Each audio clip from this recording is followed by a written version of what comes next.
За та бүхэнд энэ өдрийн мэндийг хүргэж, эсийн амьсгал ба энергийн хувирал митохондри сэдвт лекц эхний хэсгийг уншиж танилцуулъя. За бид өөрсдийн энергийг АТФ-т буюу макро эргийн холбоонд нөөцлөд шаардлагатай үед макро эргийн холбоодох энергийг чөлөөлөх физиологийн үйл ажиллагаа болон анаболизм зарцуулдаг байж байгаа. За та бидний энерги их үүсвэр бол хоолт хижээл. Өөрөөр хэлбэл хоолт хижээлийг задлаад химийн холбоонд нөөцлөгдсөн энергийг чөлөөлж ашигладаг гэсэн үг. За ингээд хоолт хижээлийн бодисоос энерги чөлөөлөгдөх үе шатыг үндсэндээ 3 бүлэг болгодог.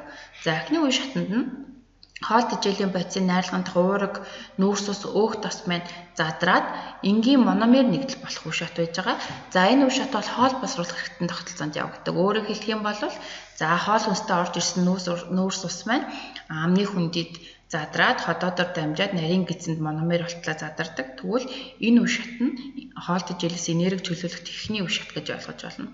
За энэ үе шатанд бидний шаардлагатай энергийн дөнгөж 1% нийлэгддэг. За ингээд үүссэн мономер нэгдлүүд маань нарийн гидсний ханаар шимэгдээд цусаар дамжаад хэрэгцээт бай эрхтэндээ очиод пируват болтлоо задардаг. Тэгэхээр энэ үе шатанд бол нийт энергийн 3.1% чөлөөлөгддөг. За тухайлах юм бол глюкоз маань тухайн бай эрхтэндээ очиод гликолизийн процессд оролцоод пируват үүсгдэг. За өөхний дээд хүчил маань эсэлдээд ацетил коэнзима үүсгдэг. За уургаас үүссэн амин хүчлүүд маань тус тусын солилцоогоор задраад мономер нэгдлээсээ пируват ацетил коэнзима үүстэл задардаг байж байгаа. За тэгэхээр эхний энэ хоёр үе шатыг бид нар биохимийн хичээл дээр илүү дэлгэрэнгүй тус бүрд нарийн үздэг учраас энэ удаад бол ярилцахгүй. За харин 3 дахь үе шат нь эсийн цитоплазмд үүссэн пируват болон ацетил коэнзимагаас нүүрс ус болон ус болтлоо бүрэн задраад энерги хэрхэн үүсдэг талаар ярилцах болно.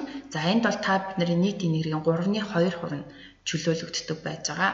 За хоол хүнснээс гаргаж авсан нийт энергийн 40%-ийг бид биеийн дулаанаа хадгалахад зарцуулдаг бол үлдсэн 60%-ийг өндөр энерги нэгдлүүдийн макро эргийн холбоонд нөөцлж идэг бахнэ. За энерги маань эсийн митохондри дотор энергийн станц гэж нэрлэдэг митохондрид үүсдэг талаар бид мэднэ. Тэгвэл митохондрийнхаа талаар иргэн саний. За митохондри маань ийм 2 давхар мембрантай. За хэмжээний хувьд диаметр нь 0.2-оос 1 микрометр хэмжээтэй. 2-оос 10 нанометрийн өргөнтэй, 3-аас 40 нанометрийн урттай ийм эрхтэнцэр байж байгаа. За та бүхэнд зурган дээр харагдаж байна. За гадна мембран, дотор мембран гэсэн 2 мембрантай. За гадна мембран дээр нь порин гэдгээс уургаас тогтсон юм жижиг нөх сүүттэй байждаг. Тэгэхээр энэ порин уург нь гидрофил сувгийг үүсгдэг бөгөөд за энэ порин гэдэг уургаас үүссэн сүвээр 10,000 дальтан хүртэл молекул жинтэй бодисууд маань чөлөөтэй нэвтрэн орох боломжтой байж байдаг гэсэн. Өөрөөр хэлбэл митохондрийн гадна мембран сонгон нэвтрүүлэх чанар харьцангуй багатай байдаг. За харин дотор мембран нь болохоор кардиолипиднаас тогтдог сонгон нэвтрүүлэх чанар өндөртэй, нэвчмхий чанар муутай учраас транспортер уургийн тусламжтайгаар л шаардлагатай бодисууд нэвтрэн орох боломжтой байдаг байна. За зураг дээр харагдаж байгаа митохондрийн дотор мембран маань им крест буюу хунаа нуглаа үүсгэн байрлсан байдаг. Тэгэхээр ингэж хунаа нуглаа үүсгснээрээ энерги үүсгэх талбайг илүү их хэсгэж өгдөг давуу талтай байдаг байна. За өмнө дурдсанчлан хоол хүнсний бодисууд маань хоол босруулах замаар задраад мономер нь цусаар шимэгдэх хэрэгцээт очиж пируватыг үүсгдэг. За энэ тухай бид нар өөр хичээлүүд дээр ярьдаг учраас дуртахгүй гэсэн. Харин пируват үүснээс хойш анх ямар бодис байснаас үл хамааран бүгд ижил замаар митохондри дотор хувирч задардаг. Тэгвэл анх уурэг байсан уу, нүүрс ус байсан уу гэдгээс хамаарахгүйгээр пируват үүсчүүд бүгд адил замаар хувирдаг. За энэ замыг катаболизмын ерөнхий зам гэж нэрлэдэг байна. Катаболизмын ерөнхий зам нь үндсэн 2 үе шаттай байдаг. За эхний үе шат нь пируват эсэлдэн карбоксил гэж үе шат. За нөгөө цитоплазмд үүссэн пируват маань митохондрийн гадна мембранаар порин уургаас тогтсон нөгөө гидрофил сувгаар чөлөөтэй нэвтрээд орчин.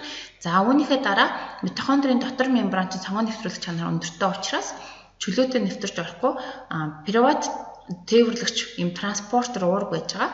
Энэ уургийн тусламжтайгаар митохондрийн матрикс нэвтэрч орно. За ингээд митохондрийн матрикс нэвтэрч орсон пируват маань пируват дегидрогеназагийн комплекс гэдэг энэ ферментийн тусламжтайгаар коэнзимаатаа нэгдээд ацетил коэнзимаг үүсгдэг байна.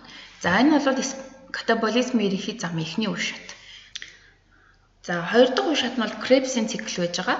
Krebs-ийн цикл маань митохондрийн дотор байгаа ацетил коэнзимагаас 8 үе шатд дамжин явагддаг урвал байж байгаа. За энэ урвалын талаар илүү дэлгэрэнгүй биохимиэр үздэг учраас энерги үүсгэх тухай ярихад шаардлагатай эсгүүдийг дэлгэрэнгүй авч үзэх болно.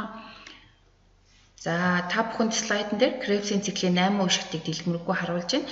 За слайднаас харахад урвалын 3 дугаар үе шатн дээр, за тэгээд 4 дугаар үе шатн дээр, 6 дугаар үе шатн дээр, 8 дугаар үе шатн дээр, за мөн пируватас ацетил коэнзима үүсгэд надаш фаташ нийлэгдсэн байгаа нь харагдаж байна. За тэгвэл донороос ус төрөгчийг аваад надтай холбоод, фаттай холбоод надаш фаташ үүсгэж байгаа энэ энзимийг дегидрогеназа гэж нэрлэдэг байна. За үндсэн 2 төрлийн дегидрогеназа байдаг. Над хамааралт дегидрогеназа, фат хамааралт дегидрогеназа гэж байна. За над хамааралт дегидрогеназа апа ферменттэй бат бөх биш холбогддог учраас надаас ингээд над аш үүсгэд ферментээс салаад дангаараа ус төрөгчийн донорын үүрэг гүйцэтгэдэг байна. Харин фаташ маань илүү бат бөх холбогддог учраас ус төрөгчийн донорын үүргээ ферменттэйгээ хамтдаа гүйцэтгэдэг гэж ойлгож байна. За ус төрөгчийн донор гэдэг ойлголт сая гарч ирлээ. Тэгэхээр ус төрөгчийн акцепторт алдаж байгаа бодисыг ус төрөгчийн донор гэж нэрлэнэ. Тэгэхээр ус төрөгчийн донороос дегидрогеназа фермент маань ус төрөгчийг салгаад өөр субстратад холбож өгдөг гэсэн үг. Тэгэхээр энэ ус төрөгчийн донорыг анхдагч болон хоёр дахь донор гэж ангилна. Анхдагч донорт нь таад анзаарсан бол изоситрат, альфа кетоглутрат, сукцинат, малат. Өөрөөр хэлбэл Krebs-ийн циклийн бүтээгдэхүүнүүд гэсэн үг. Харин хоёр дахь донор маань надаш фаташ ах нэ. За бид нар эсэд энерги үүсгэх тухай ярихын тулд электрон зөвөрлөх гинжин урвал буюу түүний ферментүүдийн талаар заашгүй мэдчих шаардлагатай байдаг. За эдгээр нь митохондрийн дотор мембран дээр байрладаг ферментүүдийн бүрдэл байж байгаа. За нийтдээ 5 фермент байдаг бөгөөд эхний 4 фермент нь бол ус төрөгчийг салгаж аваад, ус төрөгчийг түрүүн хэлсэнчлэн донороос салгаж аваад, за тэгээ өндөр энергит электроныг нь өөр хоорондоо редокс потенциалынхаа дагуу дамжуулаад харин протоныг мембран хоорондын завсарт гаргадаг байж байгаа. Харин 5 дахь фермент нь атеф синтеза фермент байдаг. За өөрөөр хэлбэл атефийг нийлэгжүүлдэг фермент гэсэн үг. За фермент тус борын талаар дэлгэрэнгүй ярилцъя. За зураг дээр харагдаж байна. Электрон зөвөрлөх гинжин урвалын түрүүн ярьсанчлан 4 фермент маань дистаралан байрлсан байж байна. За 5 дахь нь атеф синтеза фермент байрлсан байна. За эхний фермент нь надаш дегидрогеназа гэдэг фермент байгаа. За 2 дахь фермент нь сукцинат дегидрогеназа болон коэнзим коэнзим. За 3 дугаарх нь цитохромууд. За 4 дугаарх нь цитохромоксидаза гэдэг хэсэг байдаг. За эдгээр ферментүүдийг электрон зөвөрлөх гинжин урвалын ферментүүд гэж нэрлэдэг байгаа. За надаш дегидрогеназа фермент нь митохондрийн дотор мембраныг ингээд хөндлөн зүссэн байдалтай оршдог. За зураг дээр бүтцэн ерөнхийдөө харагдаж байна. За тэгээд надаш дегидрогеназа хэсэг маань надашаас өндөр энергитэй электроныг салгаж аваад за протоныг мембран хоорондын завсарт гаргаад за тэгээд өндөр энергитэй электроныг дараагийн буюу 2 дахь фермент рүү дамжуулж өгдөг. За тэгээд төмөр болон хүхрийг идэвхтэй төвтэй агуулдаг ийм фермент ах нэ. За 2 дахь фермент нь сукцинат дегидрогеназа болон коэнзим Q-ийн комплекс байж байгаа.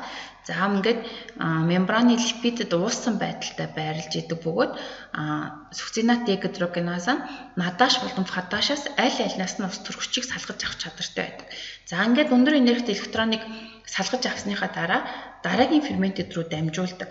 Харин митохондрийн дотор мембран гарах протоны сувг байдаггүй учраас протоныг мембраны завсар руу гаргахгүй ийм онцлогтой фермент байж байгаа.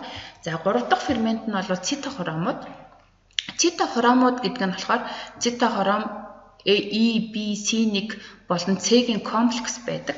За энэ фермент нь мөн фаташаас электроныг салгах чадвартай байдаг. Тэгэхээр фаташаас өндөр энергитэй электроныг салгаад өндөр энергитэй электроныг дараагийн энзим рүүгээ дамжуулан мөн протоныг мембран хоорондын завсар руу шидэж өгдөг. Сувгтай байдаг. За 4 дахь фермент нь бол цитохромоксидаза. Цитохромоксидаза маань мөн протоны ийм сувгтай байдаг учраас протоныг мембран хоорондын завсарт гаргана. За мөн эхний 3 ферментийг дамжин ирсэн өндөр энергит электрон маань цитохром оксидазад ирэхдээ өндөр энерги чанараа алдсан байдаг. Тэгэхээр ингэж дамжиж ирсэн ус сурагчийн электроныг хүчил төрөгчөд нэгдүүлээд ус үүсгдэг байгаа. За энд ус үүсгэсэн байдал нь харагдаж байна. Тэгэхээр эхний надаш дегидрогеназа цитохром дээр үүссэн ус сурагчид маань өндөр электронууд маань өндөр энергитэй шин чанартай байдаг учраас хүчил төрөгчдөнд шууд нэгдэх боломжгүй байдаг байгаа. За 5 дахь фермент нь атеф синтеза фермент байж байгаа.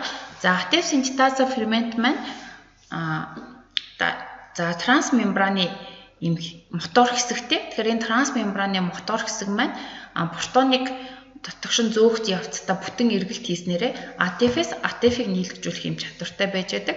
За матриксын хэсэг нь альфа, бета болон гамма гэсэн ийм хэсгүүдээс тогтсон 6 дэд нэгжтэй байж байдаг. За ийм өвөрмөц фермент байгаа. Эхний хэсэг дээр бүгдээрээ ерөнхий ойлголтуудыг аваад за электрон тээвэрлэх гинжин урлаг ийм ферментүүд гэж ямар ферментүүд ямар дэс дараалалаар байрладаг тухай ярилцсан. За тэгээд дараагийн лекцэн дээр үргэлжлүүлэн эсэд хэрхэн энерги үүсдэг талаар ярилцах болно. За та бүхэн дараагийн лекцээс сонсохоос өмнө дараах их сурвалжуудыг уншаад өөрсдийнхөө мэдлэгээ дэлгэрүүлээд хүрэлцэн ирээрээ анхаарал хандуулсанд баярлалаа.